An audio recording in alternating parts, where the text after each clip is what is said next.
কোরআন শরীফে মাকে নিয়ে কথা বলছে যে বিসমিল্লাহির রহমানির রহিম ওয়া কাদা রাব্বুকা আল্লা তা'বুদু, আমি আল্লাহর ইবাদতের সাথে সাথে ইল্লাহি ইয়াহু ওয়া বিল ওয়ালিদাইনি ইহসানা, তোমাদের মা বাবার সেবা শুরু করে দাও। ইম্মা ইয়াকুলুনা ইলদাকাল কিবর, তোমাদের মা বাবা দুটোই বুড়ো হয়ে গেছে। হুমা আউ কিলাহুমা ফালা তাকুল্লাহুমা ফিউ, নো মা আছে নো বাপ আছে, ওয়ালা তানাগারহুমা, তাদেরকে ধমক দিও না। কাউলান করিমা, তোমরা তাদের সাথে নম্র ভদ্রভাবে কথা বলিও। ওয়াকসিদিনা ওয়া তানাগাযুল মিনার রহমাতিক ওয়া কুর রব্বিল হামহুমা কামা রাব্বায়ানি সগীরা, ছোটকালে যেভাবে তোমাদেরকে তোমাদের মা বাবা বড় করছে, এখন তারা বৃদ্ধ থেকেও ছোট হয়ে গেছে, তাদেরকে এখন তোমরা লালন পালন করার পালা। এজন্য আমি এটার কর্তব্য না পালন করলাম। মাশাআল্লাহ। আল্লাহর হক হলো মানুষ একমাত্র আল্লাহর ইবাদত করবে এবং আল্লাহর সঙ্গে শরিক করবে না। বান্দার হকের মধ্যে পিতামাতার হক সর্বাগ্রে। সন্তানের প্রতি পিতামাতার হক বা অধিকার হলো সন্তান পিতামাতার সঙ্গে সদ্ব্যবহার করবে এবং তাদের কষ্ট দেবে না। এ প্রসঙ্গে আল্লাহ তাআলা বলেন, তোমরা আল্লাহর ইবাদত করো, তার সঙ্গে শরিক করো না এবং পিতামাতার সঙ্গে সদ্ব্যবহার করো। সূরা নিসা আয়াত ৩৬। আর আমি নির্দেশ দিয়েছি মানুষকে তার পিতামাতার সঙ্গে ভালো ব্যবহার করার। সূরা ৪৬ আহকাফ আয়াত ১৫। আমি মানুষকে নির্দেশ দিয়েছি যে তুমি আমার এবং তোমার পিতামাতার প্রতি কৃতজ্ঞ হও, অবশেষে আমার কাছেই ফিরে আসতে হবে। সূরা লুকমান আয়াত ১৪। মুসলিম ব্যক্তি স্বীকার করে যে পিতার উপর তার সন্তানের কতগুলো অধিকার রয়েছে যা আদায় করা তার উপর ওয়াজিব, এবং এমন কতগুলো আদব রয়েছে যেগুলো তার সন্তানের সাথে রক্ষা করে চলা আবশ্যক। উদাহরণস্বরূপ, সেসব অধিকার ও আদব হল তার জন্য ভালো মা পছন্দ করা, সুন্দর নাম রাখা, তার জন্মের ৭ম দিবসে তার পক্ষ থেকে আকিকা করা, খাতনা করা, তাকে স্নেহ করা, তার সাথে কোমল আচরণ করা, তার জন্য ব্যয় করা এবং তাকে উত্তম শিক্ষা দেওয়া, আর তার শিক্ষা দীক্ষা, আদব কায়দা, ইসলামের শিক্ষা ও নির্দেশাবলী গ্রহণ এবং ইসলামের ফরজ, সুন্নাত ও আদবসমূহ পালন ও অনুশীলনের ব্যাপারে গুরুত্ব প্রদান করা। এমনকি যখন বালেগ বা প্রাপ্ত বয়স্ক হবে তখন তার বিয়ের ব্যবস্থা করা, অতঃপর তাকে এ ব্যাপারে স্বাধীনতা দেওয়া। সে কি তার তত্ত্বাবধানে থেকে যাবে নাকি পৃথকভাবে জীবন যাপন করবে এবং নিজ হাতে তার মর্যাদাপূর্ণ অবস্থান তৈরি করবে। আর তার জন্য এসব অধিকার ও আদবের প্রশ্নে আল কোরআন ও সুন্নাহর নিম্নোক্ত দলিলসমূহ রয়েছে। আল্লাহ তাআলা বলেন, ওয়াল ওয়ালিদাতু ইউরদিহনা আওলাদাহুন্না হাওলাইনি কামিলাইন লিমান আরাদা আন ইউতিম্মা রাদাআহ ওয়া আলাল মাওলুদি লাহু রিজকুহুন্না ওয়া কিসওয়াতুহুন্না বিল মারুফ। আর জননীগণ তাদের সন্তানদেরকে পূর্ণ ২ বছর স্তন্যপান করাবে, এটা সে ব্যক্তির জন্য যে স্তন্যপান কাল পূর্ণ করতে চায়। পিতার কর্তব্য যথাবিধি তাদের অর্থাৎ মাতাদের ভরণ পোষণ করা। আল্লাহ তাআলা আরও বলেন, ইয়া আইয়ুহাল্লাযীনা আমানু কু আনফুসাকুম ওয়া আহলিকুম নারাও ওয়াকুদুহান নাস ওয়াল হিজারা আলাইহা মালাইকাতুন গিলাজুন শিদাদুন লা ইয়াসুনাল্লাহা মা আমারহুম ওয়া ইয়াফআলুনা মা ইউমারুন। হে ঈমানদারগণ, তোমরা নিজদেরকে এবং তোমাদের পরিবার পরিজনকে রক্ষা করো আগুন থেকে, যার ইন্ধন হবে মানুষ এবং পাথর, যাতে নিয়োজিত আছে নির্মম কঠোর স্বভাব ফেরেশতাগণ, যার অমান্য করে না তা যা আল্লাহ তাদেরকে আদেশ করেন, আর তারা যা করতে আদেশপ্রাপ্ত হয় তাই করে।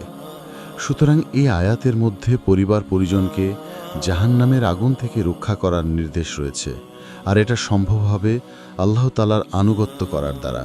আর আল্লাহ তাআলার আনুগত্যের বিষয়টি বাধ্যতামূলক করে দেয় কোন কোন বিষয়ে তার আনুগত্য করা হবে সেই বিষয়টি সম্পর্কে ভালোভাবে জেনে নেওয়া, আর এটা জ্ঞান অর্জন ব্যতীত সম্ভব নয়। আর সন্তান যখন ওই ব্যক্তির গোটা পরিবারের অন্তর্ভুক্ত একজন সদস্য, তখন উপরিযুক্ত আয়াতটি এমন এক দলিল হবে যা পিতা কর্তৃক তার সন্তানকে শিক্ষা দেওয়া, ভালো পথে পরিচালিত করা, আল্লাহ ও তার রাসূলের আনুগত্য করার জন্য নির্দেশনা প্রদান করা, তাকে কুফর, অবাধ্যতা এবং যাবতীয় অন্যায় অনাচার থেকে দূরে রাখার কার্যকরী ব্যবস্থা গ্রহণ করার বিষয়টি তার উপর ওয়াজিব বলে সাব্যস্ত করবে, যাতে তিনি এর দ্বারা তার সন্তানকে জাহান্নামের শাস্তি থেকে রক্ষা করতে পারেন। যেমনিভাবে প্রথম আয়াত ওয়াল ওয়ালিদাতু ইউরদিহনা আওলাদাহুন্না হাওলাইনি কামিলাইন অর্থাৎ তার জননীগণ তাদের সন্তানদেরকে পূর্ণ 2 বছর স্তন্যপান করাবে। এটার মধ্যে দলিল রয়েছে পিতার উপর সন্তানের ব্যয়ভার বহন করা ওয়াজিব হওয়ার ব্যাপারে, কেননা তার সন্তানকে দুধ পান করানোর কারণে স্তন্যদায়িনীর জন্য খরচ বরাদ্দ করাটা আবশ্যক হয়। আর আল্লাহ তাআলা বলেন, ওয়ালা তাকতুলু আওলাদাকুম খশয়াতা ইমলাক, তোমরা দারিদ্র্যের ভয়ে তোমাদের সন্তানদেরকে হত্যা করো না। রাসূলুল্লাহ সাল্লাল্লাহু আলাইহি ওয়াসাল্লামকে যখন মহাপাপ সম্পর্কে প্রশ্ন করা হয়, তখন তিনি বলেন, আনতা জাআলা লিল্লাহি নিদ্দান ওয়া হুয়া খালাকাকা সুম্মা আন তুকতিলা ওয়ালাদাকা খশয়াতা আইয়াতআমা মাআকা সুম্মা আন তুজানিয়া বিহালিলাতি জারিকা। কাউকে আল্লাহর সমকক্ষ স্থির করা, অথচ তিনি তোমাকে সৃষ্টি করেছেন, অতঃপর তোমার সাথে খাবে এই ভয়ে তোমার সন্তানকে হত্যা করা, অতঃপর তোমার কর্তৃক তোমার প্রতিবেশীর স্ত্রীর সাথে ব্যভিচার করা। সুতরাং সন্তানদেরকে হত্যা থেকে নিষেধ করার বিষয়টি আবশ্যক করে দেয় তাদের প্রতি স্নেহ এবং মমতার বিষয়টিকে, এবং আরও জরুরি করে দেয় তাদের শরীর, বুদ্ধি এবং মনকে সংরক্ষণ করার বিষয়টিকে। আর সন্তানের জন্য আকিকার ব্যাপারে রাসূলুল্লাহ সাল্লাল্লাহু আলাইহি ওয়াসাল্লাম বলেন, আল গুলামু মুরতাহানুন বিআকিকাতিহি তুযবাহু আনহু ইয়াউমাস সাবিঈ ওয়া ইউসাম্মা ফীহি ওয়া ইউহলাকু রাউসুহু। নবজাতক দায়বদ্ধ তার আকিকার শর্তে, যা তার পক্ষ থেকে জবে করা হবে তার জন্মের 7ম দিবসে, আর সেদিনে তার নাম রাখা হবে এবং তার মাথা মুন্ডন করা হবে। রাসূলুল্লাহ সাল্লাল্লাহু আলাইহি ওয়াসাল্লাম বলেন, আল ফিতরাতু খামসুন, আল ইখতিতানু ওয়াল ইস্তিহদাদু ওয়া কাসসুশ শারিবি ওয়া তাকলিমুল আজফারি ওয়া নাতফুল ইবেতি। ফিতরত বা মানুষের সৃষ্টিগত স্বভাব 5টি: খাতনা করা, নাভির নিচে খুর ব্যবহার করা, গোঁচ ছোট করা, নখ কাটা এবং বগলের পশ উপড়ে ফেলা।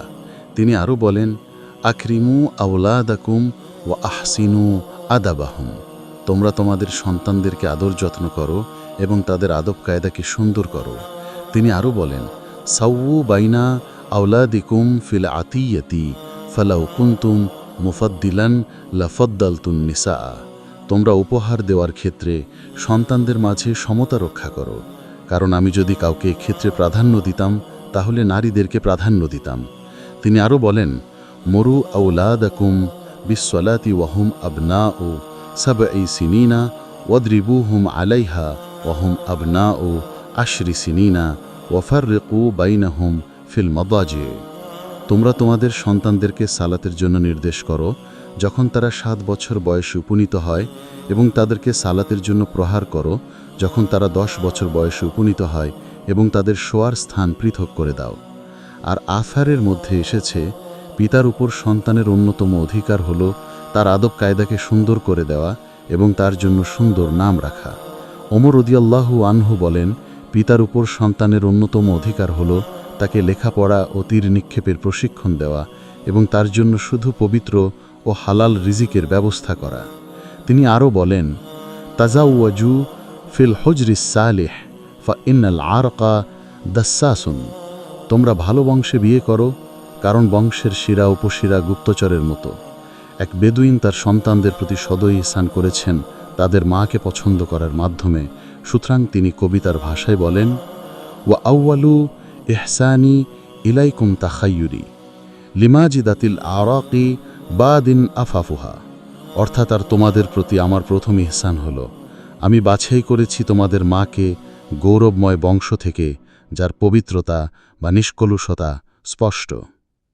একজন সাহাবী নবীজিকে প্রশ্ন করলেন, আমার সৎ ব্যবহার পাওয়ার অধিকার সবচেয়ে বেশি কার? নবীজি বললেন, তোমার মায়ের। সাহাবী পুনরায় প্রশ্ন করলেন, নবীজি বললেন, তোমার মায়ের। সাহাবী আবারও জানতে চাইলেন, নবীজি বললেন, তোমার মায়ের। এরপর সাহাবী জানতে চাইলে নবীজি বললেন, তোমার বাবার। বুখারী ও মুসলিম। রাসূলুল্লাহ সাল্লাল্লাহু আলাইহি ওয়াসাল্লাম বলেন, পিতামাতা হল তোমার জান্নাত এবং জাহান্নাম, অর্থাৎ তুমি ইচ্ছে করলে তাদের খেদমত করে উত্তম আচরণের মাধ্যমে জান্নাত অর্জন করতে পারো, আবার ইচ্ছে করলে তাদের অবাধ্য হয়ে জাহান্নামে প্রবেশ করতে পারো। ইবনে মাজাহ। পিতামাতার অবাধ্যতার জন্য যেমন রয়েছে অভিশাপ, তেমনি তাদের আনুগত্যের জন্য রয়েছে পুরস্কারের ঘোষণা। রাসূলুল্লাহ সাল্লাল্লাহু আলাইহি ওয়াসাল্লাম ইরশাদ করেন, যখন কোনো অনুগত সন্তান সয়া পিতামাতার প্রতি অনুগ্রহের নজরে দৃষ্টিপাত করে, আল্লাহ তাআলা তার প্রতিটি দৃষ্টির বিনিময়ে একটি করে কবুল হজের সওয়াব দান করেন।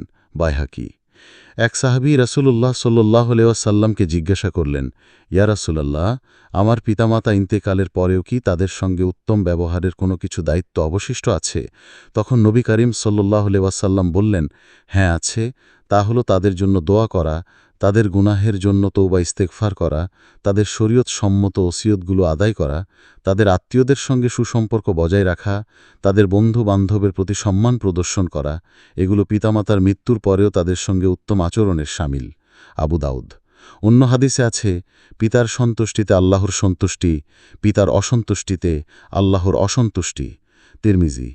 পিতামাতার জন্য দোয়া করতে কোরআনের মাধ্যমে আল্লাহ তাআলা শিখিয়েছেন, হে আমার প্রতিপালক, আপনি তাদের প্রতি দয়া করুন যেভাবে শৈশবে তারা আমাকে প্রতিপালন করেছিলেন। সূরা 17, বনু ইসরাইল, আয়াত 24। আল্লাহ তাআলা আমাদের কথাগুলোর উপর আমল করার তৌফিক দান করুন।